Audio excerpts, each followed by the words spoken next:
Thank you all for coming out tonight for the Genius Next Door.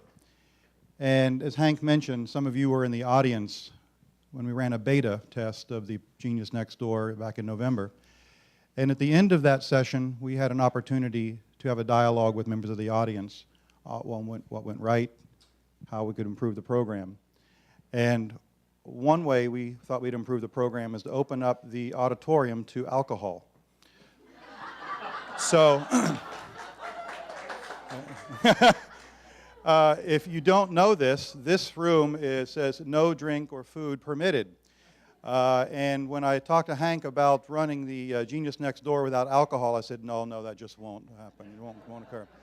And particularly with our geniuses up on stage, who said they would only do this if we could have a glass of wine in our hand, too. So, again, I want to thank the Dali Museum for being so malleable on this important occasion. About a year or so ago, Dr. Hine called me up and said, Frank, let's go to lunch. I'd like to take you downtown and to grab a hamburger. To which he ordered for me, and the hamburger came with an egg on top of it. And when I bit into the sandwich, this egg yolk dripped down my elbow.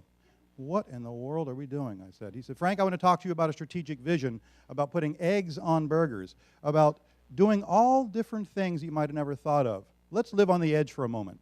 Let's get out of our comfort zone and let's try something new. Let's have an opportunity where a world-class museum and a world-class university collide and see what happens. He pulled out on paper a sketch of Dali 2020 vision, the strategic plan looking forward over the next several years. And as part of that, and all the way through that, there was an educational component. And in there, I saw that they wanted to merge much more closely with the university. And so through several dialogues with the faculty of the College of Arts and Sciences, the College of Business, the College of Education, and the library, we were able to come up with a memorandum of understanding, which was signed by our regional chancellor and the director, the head of your board, the chair of the board here at the Dali Museum. And with that launched a spectacular friendship. And with that has launched a new class on innovation for our students. And with that has launched the Genius Next Door. That's how we got here.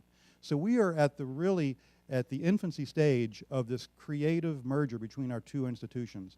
And we hope that many more opportunities and ideas can emerge going forward. So as you think about a university and a museum like the Dali, and if you have ideas, please drop those ideas. Drop us a note. See what we can do together. We all love this city. We love this town. And what can the university do in collaboration with the Dali? So again, thank you, Hank, and the entire Dali for everything that you've done to support us. So with that, let's get right into the Genius Next Door. Here's how we're going to run this evening. You saw the flyer. It probably said from 6 o'clock until 7 o'clock. That is true. And we'll probably go until around 10 till 7. And then we're going to have a breakout session. We're going to have some dialogue here, some fireside chat with some of our geniuses. And then after that, we're going to ask the audience to ask a question or two. And then we're going to break. And we're going to go next door to give individuals an opportunity to walk up to the Gala Cafe to grab another drink and to go and have a more intimate conversation with our geniuses. And so there'll be 3 tables set up next door in the Raymond James room. And so based on the conversations that we begin here on stage, and you have ideas and burning questions, and you'd like to learn more about what it is that our geniuses are doing, we're going to take it right next door and keep the dialogue alive. They kick us out at 8 p.m., I understand. So we must be out of the Dali by 8 o'clock tonight. So with that, let's go ahead and get started. And I'd like to start at the very far end here and introduce our first genius next door, Dean Carol Hickson. Welcome. Welcome to the stage. Thank you very much.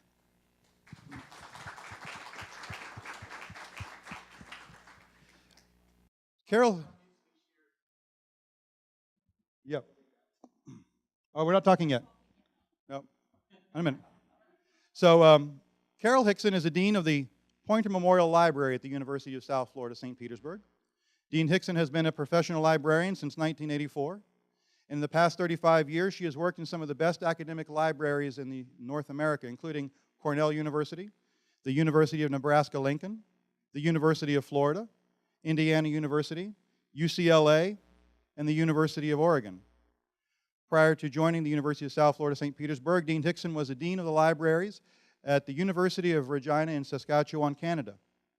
Since her arrival at the university, Dean Hickson has been focused on strengthening the Poynter Library's connection with the students and the broader community, and making the library the intellectual centerpiece of the campus, and guiding the university conversations into the rapidly changing world of electronic resources, electronic media, as well as the world of the online and distance learning courses and new programs. Welcome aboard.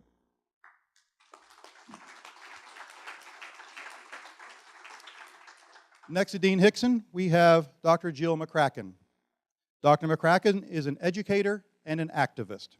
She is an assistant professor of English and professional writing at the University of South Florida, St. Petersburg, and I understand that she's also in the midst of her tenure and promotion decision this year. Good luck.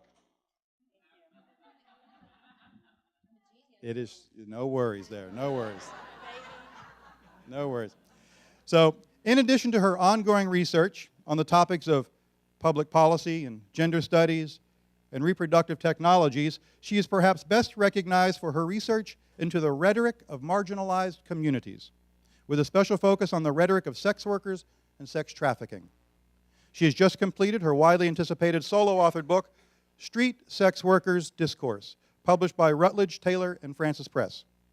This book explores the power of everyday language and how the rhetoric we apply towards street and sex workers influences the material conditions and opportunities of this marginalized population. Welcome.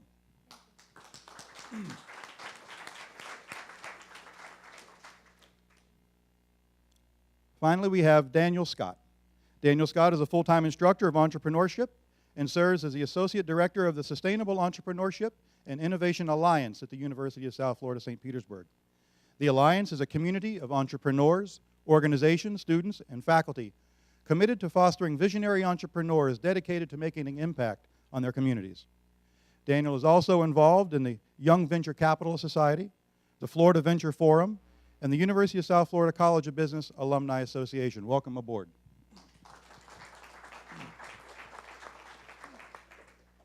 So how we're going to do this tonight, I have prepared 3 questions that I would like for each of the geniuses to address. In order of the questioning, the first question is going to talk about the individuals themselves. We'd like to get to know a little bit about each of you, a little bit about your background, and what drove you into the career that you currently have. Then we're going to talk about the field that you are studying or working, and talk about some of the recent past. And then the last question will take us into the future and look at some of the innovative things and why we should care about that as an audience. So Dean Hickson, first question. First of all, could you tell us a little bit about yourself, your upbringing, and how you first became interested and passionate about the world in which you currently work? And as part of this, we would be interested in hearing a little bit about the magical, that aha moment that happened in your life where you said, this is what I'm going to do for the rest of my life. All right. Well, I grew up, I spent the first 18 years of my life in Pennsylvania, and I certainly never aspired to be a librarian. And if any of you have seen the recent Halls commercial where there is a person in a library coughing and this very obnoxious person comes up and loudly shushes the person, if that is the stereotypical image of a librarian, who in their right mind would want to be that? So I certainly never aspired to be a librarian. So the first, what my passion was in junior high, high school, and college was studying foreign languages and cultures and learning about the world around me through those languages and those cultures. So when I went off to college, which was Grinnell College in Grinnell, Iowa, I continued my study of languages. I studied Spanish, French, German, and Russian. And my first foray into the world of libraries was one of my jobs as a student, paying my way through school, was I got a job in my junior year working in my college library. I was hired in that position because I was studying Russian and they needed someone who could type catalog cards with a Cyrillic typewriter. And then frequently erase what she had typed because she did it wrong. So I learned a lot about the electric eraser in my first few months working in a library. And after I graduated from college, I moved to Ithaca, New York, and I got a job at the Cornell University Libraries. At this point, I was a paraprofessional, and I was hired in the libraries there again because of my language experience. So I worked in their world-class Southeast Asian collection and in their Latin American collections. And I was hired because I knew Spanish, I knew French, I knew German, and those were languages that they needed to work with those collections. So I worked there for 4 years, and then I moved back to my home state, Pennsylvania, and I worked at the Bryn Mawr College libraries for 3 years. Again, I was hired because of my languages. And while I was at Cornell, I also took Portuguese, and at Bryn Mawr, I took Italian. So I've studied 6 foreign languages and the literatures and the cultures of those languages. And while I was working at Bryn Mawr, I was encouraged by people to apply for the program, the master's program in information studies at Drexel University in Philadelphia. So I did that, and I was very fortunate to get an NEA fellowship, paid full tuition and a stipend, and I pursued that program. But I went into it not because I had a passion for librarianship or information studies, but because I thought this will be my way to get paid more for what I'm already doing. And it was in graduate school that I discovered my passion for my career, my profession, because it was in graduate school that I learned about the profession and the principles that underlie it. And it was in graduate school that I learned that librarians are committed to open and free access to information for everyone, that they're committed to presenting multiple points of view and protecting people in being able to investigate and discover and discuss those multiple points of view. And so that was where I discovered my passion for the field, which has just grown as I've worked around the country and in Canada. Thank you very much. Dr. McCracken, same question. What was that aha moment? Tell us a little bit about it. I think for me, I've always been interested in marginalized people. I've always been interested in people that have less power. Even as a child, I was just thinking about my upbringing, which was relatively middle class, but my parents were always doing foster care, so I grew up with a lot of different foster kids. One day I counted, I think there were like 36 kids came through my house as we were growing up, right? So it was a lot of different kids.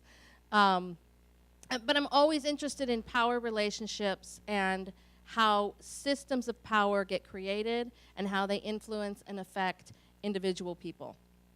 And when I went back to grad school, I graduated and I worked for a while. I was actually in accounting, and I did managerial accounting for a very long time, and I liked it. It was fun. But I knew that something was missing, and I started doing some research on what's out there, and I didn't even know what rhetoric was. I had no idea. And a professor at the time, Bonnie Sunstein, said to me, you know, I think you really want to do rhetoric, because I was saying, I'm interested in language, I'm interested in philosophy, I'm interested in discovery, I'm interested in writing. And she was like, in teaching, and she said, that's rhetoric. I was like, oh, okay, great. So that was it. I went to rhetoric, and but I knew immediately from joining grad school, when I joined grad school, that I wanted to go into the rhetoric of the everydayness. That's not what it was necessarily called at that time, quotidian rhetoric, which is now what I spend a lot of time on. But I wanted to look at the rhetoric of gender, the rhetoric of sexuality, the rhetoric, Tiffany, my colleague, and I today were talking about the rhetoric of our clothes. Basically, rhetoric, Aristotle defined it as the available means of persuasion in a given situation. I define it as, a little nervous to be redefining over Aristotle, but I define it as how language shapes our world, and how I persuade you to view me in a certain way by what I'm wearing and how I present myself. And that's rhetoric to me. It's very persuasive. And there's all kinds of rhetoric everywhere, so it's fascinating to me. And I started looking at marginalized people, and I started looking at these categories that are very interesting to me: gender, sexuality, race. And so it started moving in that direction. And I've had a lot of people ask me, you know, where is your connection to sex work? What is that, right? And some people have said it's a veiled question, are you a sex worker? Which is very interesting as well. And my dissertation chair said, well, Jill, you should just ask them, why are you propositioning me, right? So I don't typically answer that question, but my interest in sex work is people that are involved in sex work the body, technologies in many ways, sexuality, gender, and power. Power is really, really present there, and that's really important to me. So I like to kind of pull these things apart and say, how are power relationships formed, and how do systems both empower and disempower people, and most importantly, how can individual people push back and co-create and co-construct these systems of power? So that's really what I am exploring and have been exploring for years since I started. Same question? Same question. All right, so I think it's Background question. how did I get here and why? Exactly. So I think it was Mark Twain that said that the two most important days in your life are the day that you're born and the day you find out why. And so I guess the who, what, when, and where. My full name is Daniel James Scott. I was born in Cleveland, Ohio, Friday, July 14th, 1978, under a beautiful waxing gibbous moon, to Richard and Janice Scott. And the why, I don't think there was a moment, but I think there was a process. So I've loved watching entrepreneurs work for a great number of years. And there's one specific kind of dichotomy that I enjoy when I watch them work. It's the idea that there are idea people and the idea that there are execution people, and normally they're not the same person.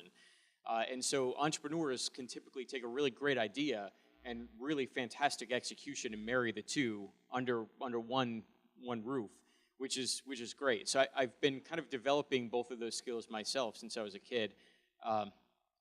In terms of generating ideas, I was the first generation to be able to have a computer in the home when I was a kid. It didn't necessarily have internet. I got that for the first time at college. But I remember signing on and thinking, wow, there's like great information floating around this internet thing. I gotta go learn how to share my information on the internet. And so I did. I learned HTML, and so well, that's great, but it doesn't look all that fantastic. I wouldn't want to read this. It looks like an awful book. And so I taught myself graphic design and said, okay, well now I've got pages that have great text and great images, but I don't really have. It's not helping anybody, right? They can't interact with it. So I took to learning PHP and MySQL and started putting together databases and interacting with those databases. And it was almost, if you can imagine, like a rudimentary like Excel spreadsheet on the internet. And at the time I was working at a consulting practice in Tampa, and I was like, wow, this is, maybe I could do something with this. I can marry technology with being able to help en masse business owners. And so I was able to put together a little interactive database. I threw it out there. A couple of weeks later, Entrepreneur Magazine calls me and says, hey, listen, we found your thing. What is it and how can it help entrepreneurs on a large scale? And I thought, how cool is this? From a total ego perspective, this is one of the coolest things ever. And I started really honing in on how can I marry different elements of things I come into contact with in one vision. So that's kind of how I started developing my talents there. On the execution side, I always kind of considered execution was an element of curiosity, and my curiosity kind of happens in three phases. It's how did they do that? How could I do that? And then how could I break that? And so music was really what got me into it. Picture me at 7 years old getting into my father's records. Of course, I find the one that's probably the one I shouldn't listen to. It was the Beatles' White Album. And I had taken piano lessons, but I really wasn't all that great at that point. But I got to the part in the album where it kind of just dies down and Ringo starts playing drums, kind of a weird beat, and then you just hear one chord being pounded over that drum beat, and then I think it's McCartney, correct me if I'm wrong, just screams over the top, why don't we do it in the road? And I'm like, well, I can play that piano part. That's great. And I didn't know it at the time, but I knew the way he said that, it was something that was supposed to instill some form of instigation and to get the audience to feel a very particular something. So I learned that song. Every band I was in after, I would always force that song because I knew I could draw a reaction, which was great. And so I figured out that's how they did that. And then I started writing things so I could figure out how I could do it. And it was 1988, the movie Buster had come out. And yeah, I probably shouldn't admit this, but my parents did let me watch it.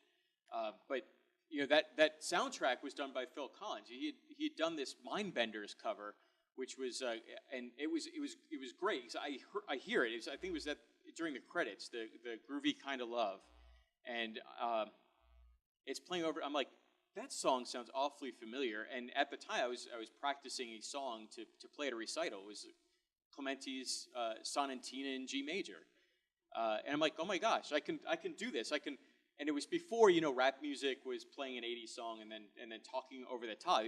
This guy was singing a whole totally different song over classical music, and he broke it. And I thought, wow, this is something really kind of creative. So I spent a number of years just writing as many songs as I could, trying to break the traditional chord structures. The A B C B structure kind of bored me. So I wonder how I could kind of break this. And so I really honed that through music, and I still kind of use that to this day if I'm interacting with people or anything else. So that's kind of why I see this as kind of fantastic. And I like being at the precipice of having a really great idea and being able to execute on it and working with teams that are able to do that. I've been fortunate enough to start a number of different companies and programs, including the entrepreneurship program here at USF St. Pete. So that's a really long answer to a short question. Could you repeat your date of birth? Friday, July 14th, 1978.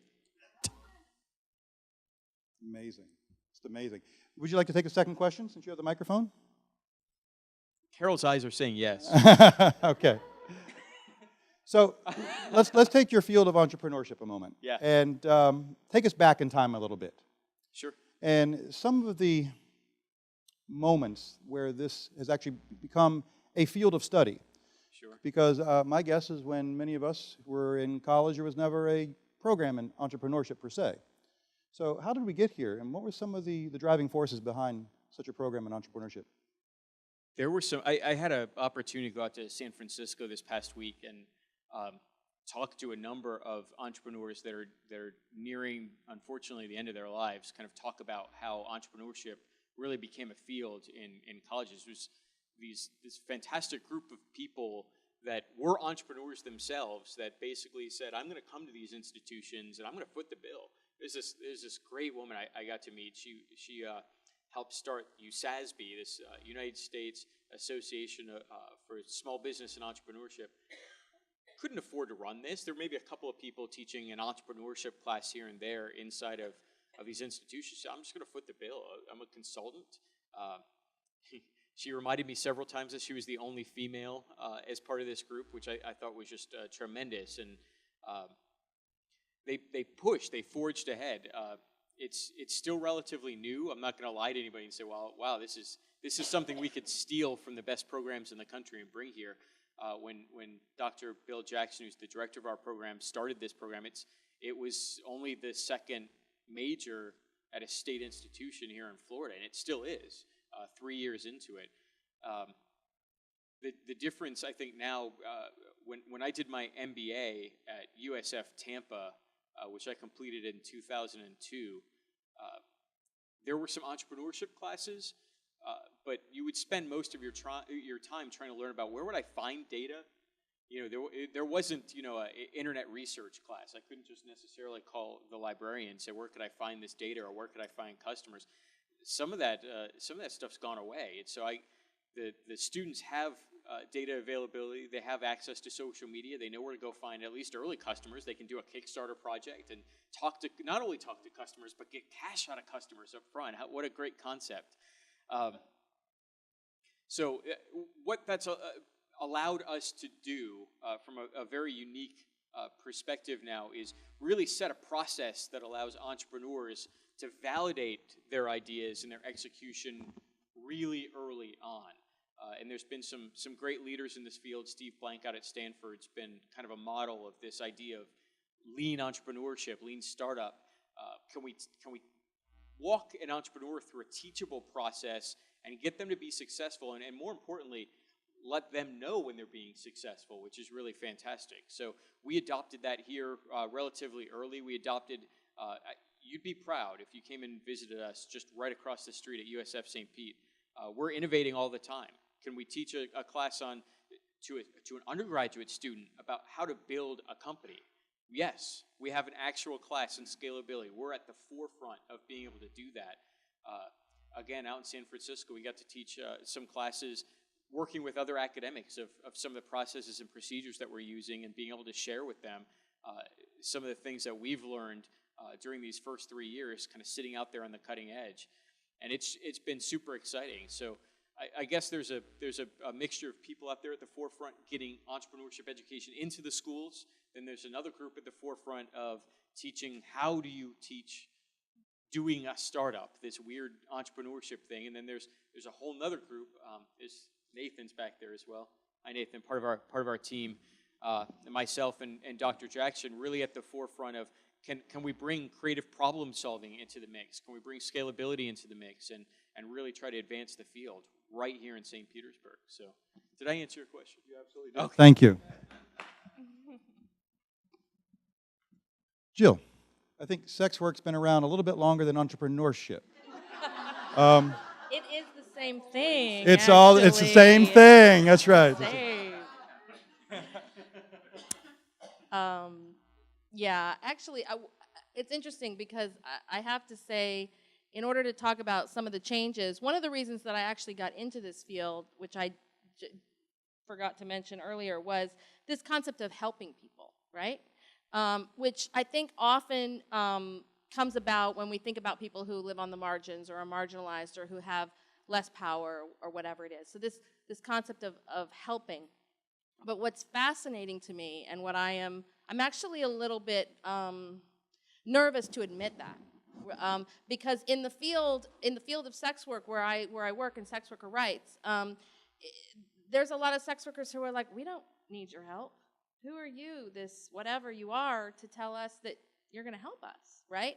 And one of the big shifts, there are a lot of people that may not have as many resources and may not have as much power. I don't know if they would define that as needing help. And I've actually written about this concept of the help exchange and what the helper gets and what the helpee gets in this connection, which is fascinating to me. But one of the big changes that's happened in the last 20 years with sex worker research in particular, but I would also talk about this in terms of my writing world when I teach writing and communication and discovery, is going out into the field and listening to the people. So initially when I wrote my book, it was called Listening to the Language of Sex Workers. So it was about because typically what's happened is people will research on sex workers, about sex workers. But it's not sex workers' voices who are necessarily being brought up to the forefront. And surely the sex workers are not doing the research. That would just be crazy, right? And what's happening is that's exactly what's happening. Sex workers are doing the research. Sex workers are academics who are doing the research. And there's participatory action research where academics go out and talk to the sex workers. And they're not just identified as sex workers. They're all kinds of things, people, whatever. But they may be involved in street economies or the internet or whatever it may be. And we're saying, what's going on for you? What are your needs? What are your interests? What do you want to know about? This is the academy. I have my questions. But what's important to you, right? And I'm learning from them. So I'm not helping them, they're helping me. And that's a huge shift for me. And it's a huge shift in the literature that this has been taking place in the last 20 to 30 years. And so I was very, very privileged to be a part of this process that just happened in the last year and a half. The United Nations Universal Periodic Review occurs, and Paraguay, of all places, gives the United States a recommendation. The United States gets, I don't know, hundreds, I don't know if it's thousands, but they get a lot of recommendations. They give us this recommendation and they say, you know what, your LGBT, lesbian, gay, bisexual, transgender people have a lot of social justice issues. And by the way, your sex workers, which they use the word prostitutes, which I can talk about at some other time, they also have a lot of issues. These people are marginalized and they're not safe, and you're not doing a good job of taking care of them. So you need to accept this recommendation, it's a human rights, and say, what are you going to do about it? So when they got that recommendation, when we, the United States, got that recommendation, sex worker rights organizations were all over that. And they got together, and I was privileged to be a part of this, but this was sex worker led, right? And they got together, we got together, and we met with the State Department people, and we went and said, look, this is what you need to do to accept this recommendation, and we're going to help you. We're going to make it real easy, because we know you want to look good, right? You need to accept this recommendation, and you also need to be able to be successful, because they're not going to accept a recommendation that they can't be successful, because we're going to be checking in. But it was all important to the sex worker rights community and sex workers that they accept that recommendation, and they did. And in March of 2011, March 18th, they accepted Recommendation 86, which was a huge victory for the sex worker rights movement. And in response to that, Hillary Clinton came out in April and talked about it and actually used the word sex worker.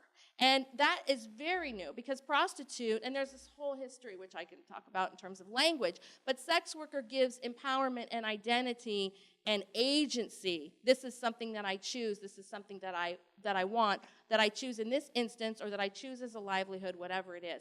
So Hillary Clinton comes out and uses that sex worker term, which is fascinating.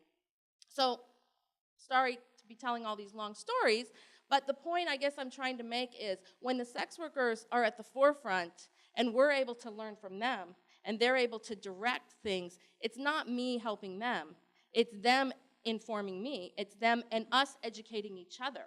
And I think that is where real growth can happen, and it's what makes me really, really excited to continue working in this area. Dean Hickson. Well, listening to Daniel and hearing what people are working on, you can see why this is what's actually motivated me. One of the things that actually keeps me engaged in being a librarian and information science professional, because I get to specialize in being a generalist.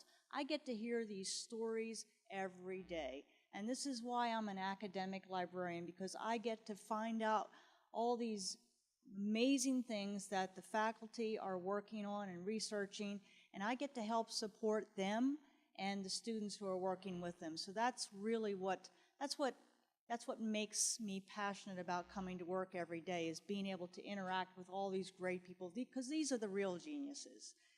You know, and if I can be a support person to help them achieve what they're trying to achieve, that's really what motivates me. The kinds of changes that have been happening in my field, many of you know about these, because there are a lot of people who are predicting the demise of libraries, that libraries are going to go away. Why do we need a library if everything's available on the internet? So certainly one of the major changes that's happening in my field is that we're far less reliance on print and physical resources, books and journals, much more reliance on digital electronic resources.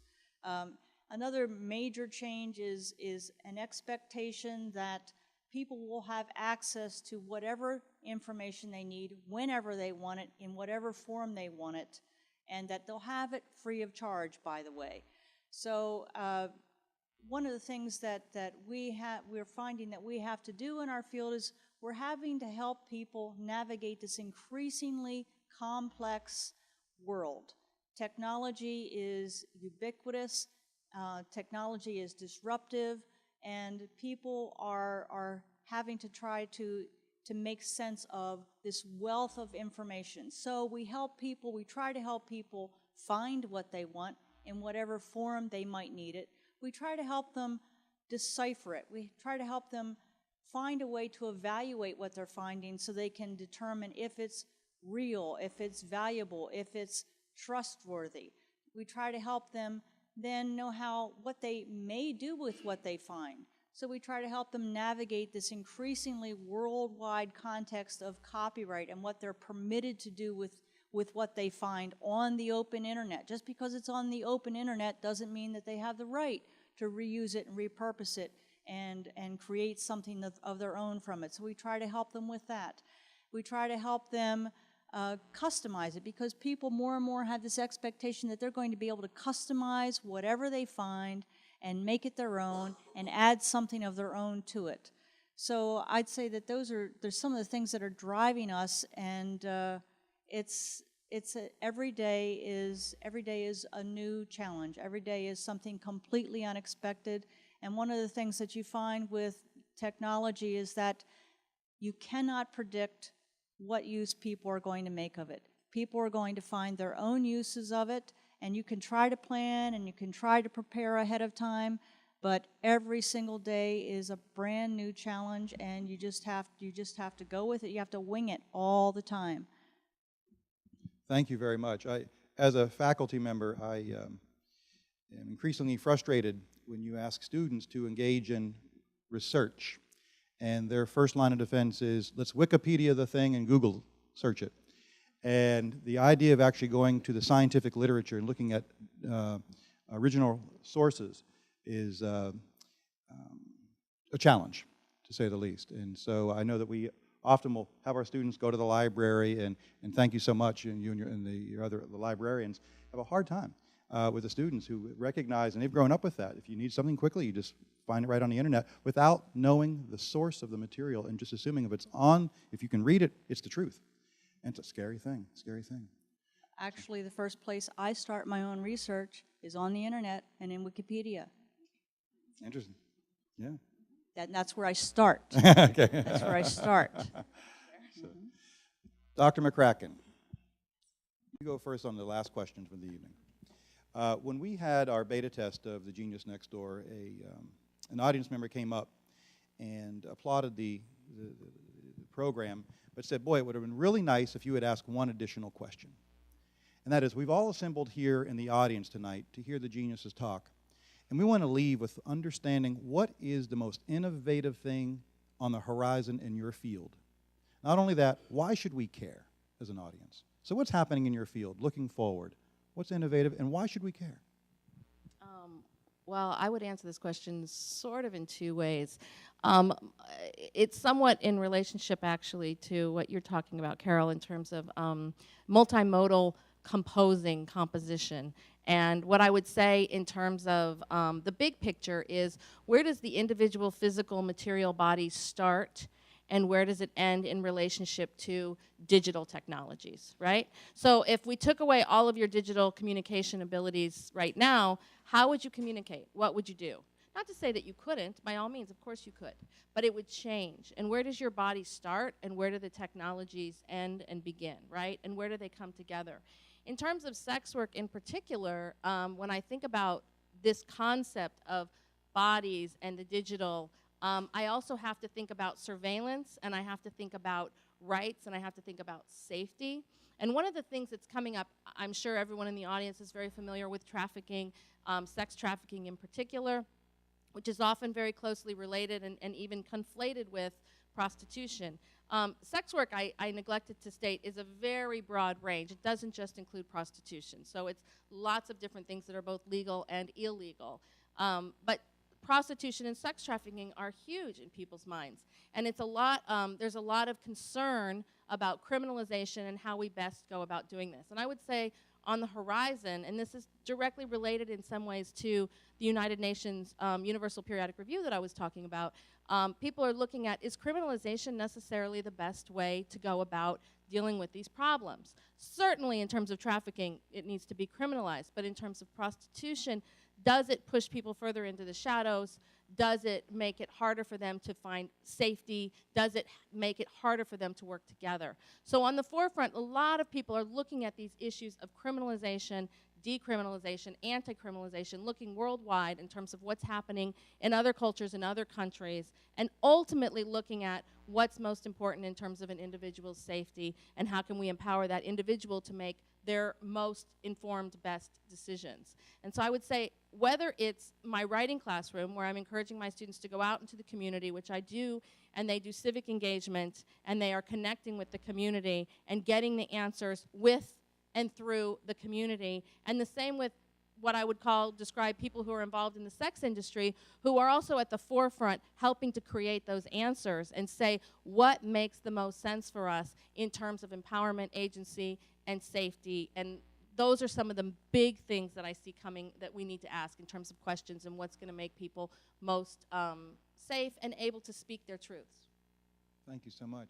Dean Hickson, will you take that same question? Let's look into the future. What's innovative? What's new? And why should we care? Well, since I started in this field, everything that we do on a day-to-day basis has changed. And it's so hard to identify for me a particular, a innovative practice. Certainly one of the things that's driving us is looking at the library as a space for collaboration. So exactly the opposite of the popular stereotype of what it means to be a librarian, where you go around and you prohibit people from speaking. What we work very hard to do is to build those opportunities for collaboration in our space. So that's a radical shift. It's not your grandmother's library anymore. And so that's what drives us, and you'll see that if you come over to our library. You'll see that we've been dismantling some of those old spaces and opening up space, and the reason for that is we want to create mobile spaces where people can create the kind of collaboration spaces that they need on the fly and connect with resources, connect with other people, and so building those connections. So I think that, and then of course increasing, and Daniel touched on this too when he was talking about interaction. As we build and create more digital resources and building collections of unique and rare resources so that more and more people can have access to them, there's an expectation and a desire to make it possible for people to interact with those resources, to add to them, to change them, to modify them. So that opportunities for collaboration and for interacting with the world of information and resources and data. Thank you. I would like to extend that same invitation. Take an opportunity, walk across the street, and take a look at Dean Hickson's library. And if you were there 5 years ago, you will not recognize it today. What she's done in terms of these spaces that she's talking about is critically important to the way students are beginning to, our new incoming students coming in with their digital apparatus and collaborating on class projects. And the first floor, which used to be a place which was a silent space, and you could hear a pin drop, now you hear students or a buzz, and they're talking, they're drinking coffee, and they're working and sitting in these stations. It's a very different, lively space today. But there are quiet spaces upstairs, if I'm not mistaken. So you can still find a quiet space to read a book upstairs. So with that, Mr. Scott, you get the last word. Uh-oh. Can I use a few? You certainly All right. Yes. Be innovative. So I'm in the unenviable position of being the guy who has parents of students looking at him saying, so you want my child to go to business school so they don't have a job when they graduate? I'll give you an assortment of answers as to why it's important and why you should care, and then you can choose the one that matches your particular personality. How about that? First off, the American dream, it's not dead. I don't like that. I think it's changed, right? So the finding a corporation that you can work for and assuming that job's going to be there by the time you retire, unless you're doing military work, is just not realistic. So you'll be starting something, and chances are at some point in your career you'll be working for an entrepreneur. So knowing how to work in that environment, I think, is vitally important. It's a skill set that you need. That's number one. Number two, I do this with students a lot, particularly high school students, because cash seems to resonate with them. But I ask them to raise their hands.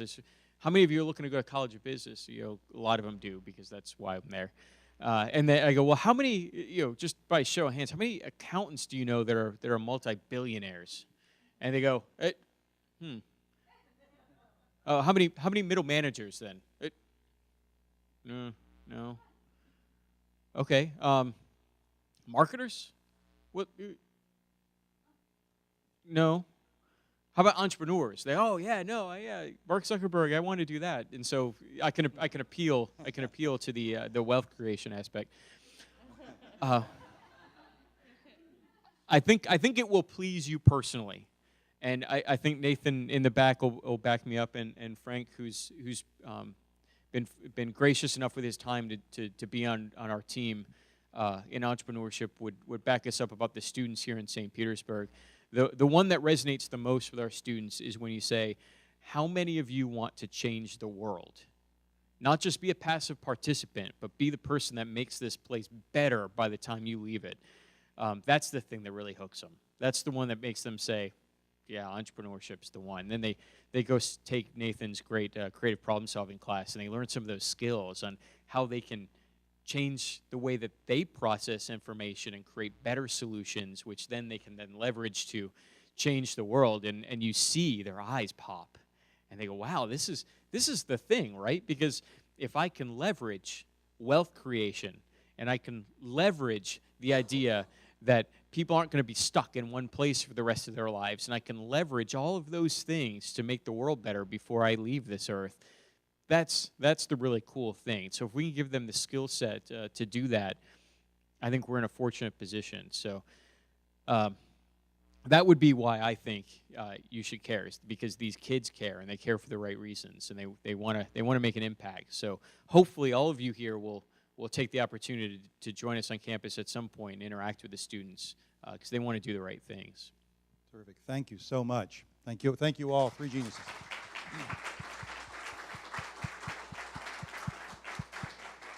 At this time, I would like to open up the floor to just a few questions. And I'm going to just cut those off quickly because, really, this is only part one of a two-part program tonight where we're going to go next door and have a more intimate conversation with our geniuses. So you raise your hand first in the back. Let me come back.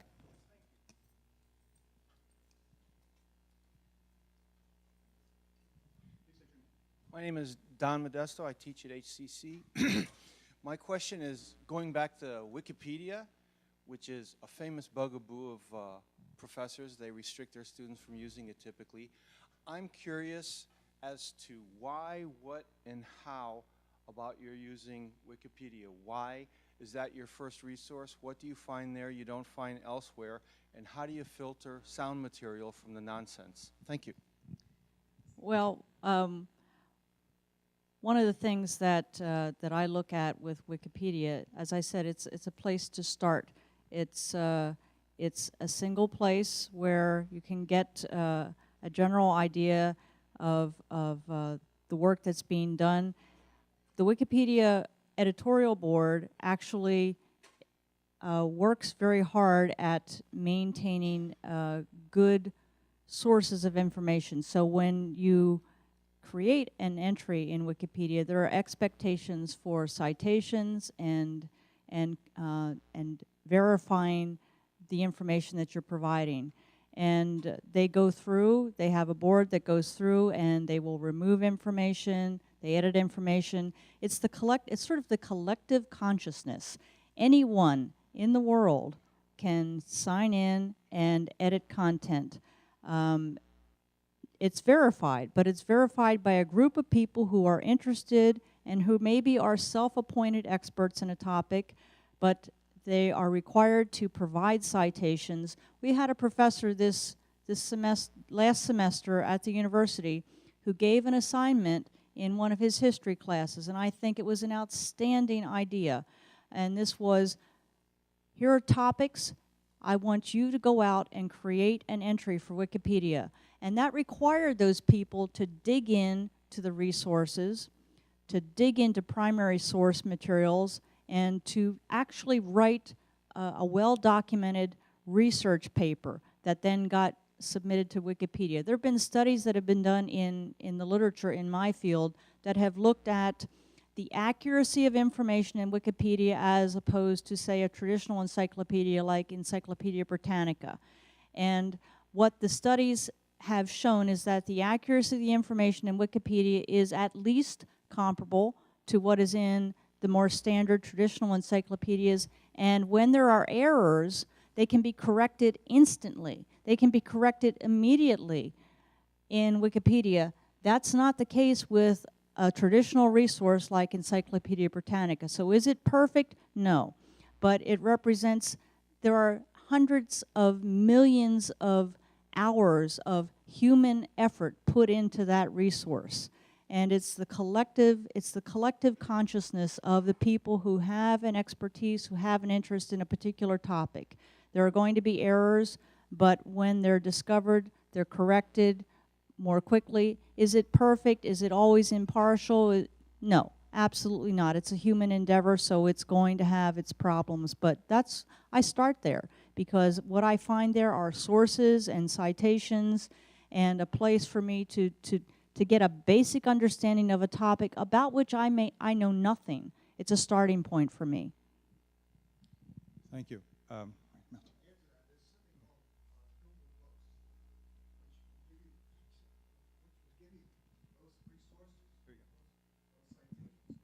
Myself. So I do the same. I'm a writer now, and I start out with an overall with Wikipedia, but then I go back and look at specific references. But I can use Google to get that. That was not always available. So I think when you're talking about Wikipedia, you ought to look at the reverse side of being able to use Google to get to those sources and check it yourself.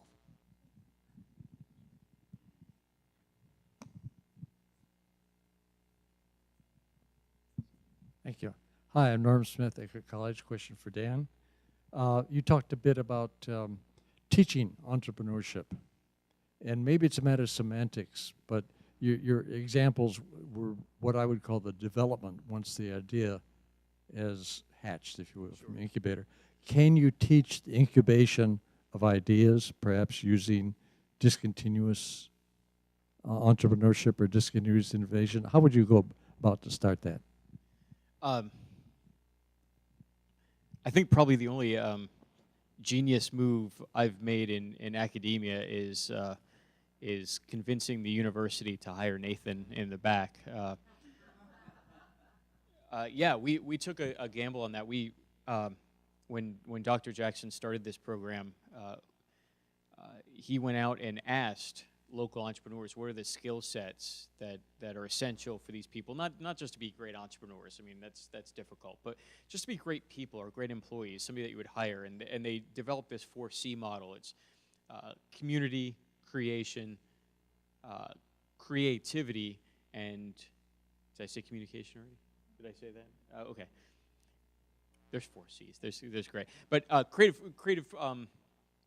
Problem solving was a critical element of that, and I had had the chance to meet Nathan at USF Tampa. We were colleagues over on that side of the bay for a while, and it must have been a cup of coffee or something, and I think Bill had asked Nathan, "Can you teach creative problem solving?" And his head started slowly wagging, and then it started wagging a little bit faster, and yes, of course. That's what I got my master's degree out of. Yes, this is a process that can be taught. And so we kind of took a flyer and said, would you be a creative in residence, which doesn't happen at colleges of business. So it was really cool for him to say, okay, yeah, that sounds like something of interest to me. And he started working with the students, and I think he kind of got to dip his toe in the pool, and our students got to dip their toe in the pool, and then we asked him to teach a class, and now that thing's taken on a life of its own.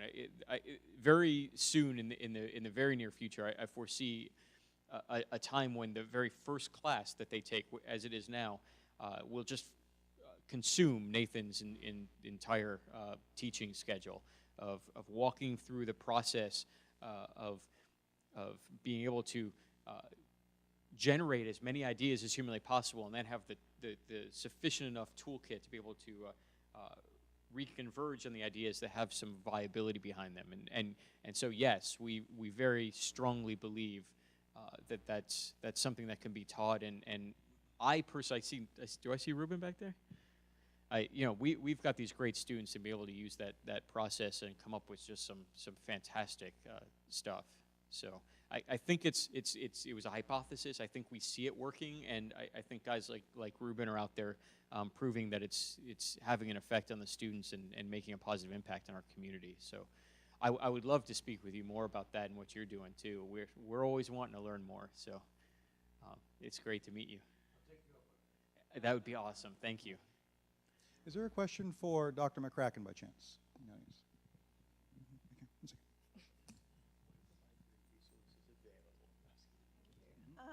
First, I'd like to thank each and every one of you for opening up what I think is an incredibly exciting dialogue in a range of disciplines. I teach English language and literature online, almost exclusively, sometimes in actual space and time in classrooms at the college and university level. And I'm wondering, and I'd also like to mention that I use Wikipedia and let my students use Wikipedia, although I qualify it with it's not generally that well accepted as reliable, but I'm glad to hear that it's as good as Encyclopedia Britannica.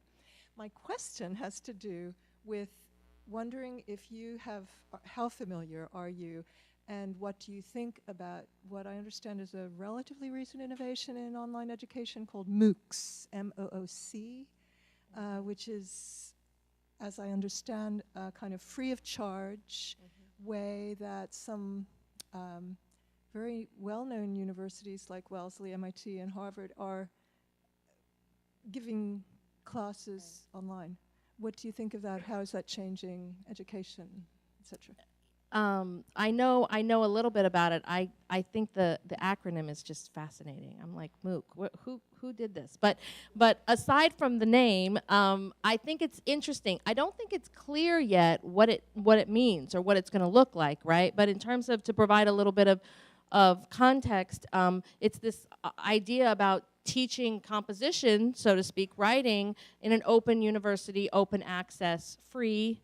And I don't know if I overheard Dr. Hines speaking about this earlier tonight. Maybe not. Maybe I misheard you. But I'm not sure. I think it depends on what it looks like. It's fascinating because you were talking about making our information free and accessible, right? And I'm all about making things free and accessible. I think it definitely shifts things in terms of, especially in the academy, and who owns knowledge and who has the right to teach knowledge and how do we do that.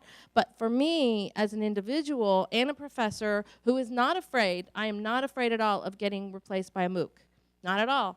I'm just not. And so I think it can be a really good thing. I know they're throwing a lot of money at it, but it also sounds like there's a lot of really good minds that are involved in the project. So I'm interested to learn more. But on the whole, it's like Wikipedia. One of the things I was thinking as you were talking is it's about opening up resources. I know sex worker rights advocates who go into Wikipedia and correct things and add sources that people would never know, right? And they're not false and they're not making them up. They're really, they're checked out and they're consistent and they stay. And so for me, the MOOC is that kind of a thing potentially. I need to learn more about it. But that if you open up education and you open up access, that's an amazing thing. That's a really positive thing. And why should these, I'm against the whole white tower thing anyway, right? I'm like, let's get messy and get in there and just figure it out, So. As you can see, USF St. Petersburg, your university right next door, has an outstanding array of faculty. I would like to point out that our university is your university. Our library is your library. I'd like for you, if you've not had a chance to walk our campus, take a look at it, talk with some of the students, start spreading the word. You are in the midst of a transformation of one of the finest universities in America right here. We are small, we are excellent. And so I encourage you to come over there. Some of you in this room have also taken classes as a non-degree seeking student. Some of you might have taken classes as a senior auditor. We encourage that as well. So it's kind of our own version of a MOOC, if you're a senior citizen in here. You can senior MOOC it. So, I just wanted to put in a quick plug for the university. This is only part one of a two-part program tonight. Again, by the way, by show of hands, how many of you like this idea of bringing alcohol into the theater? All right. Sorry, Hank. So So again, can we have a round of applause for our geniuses?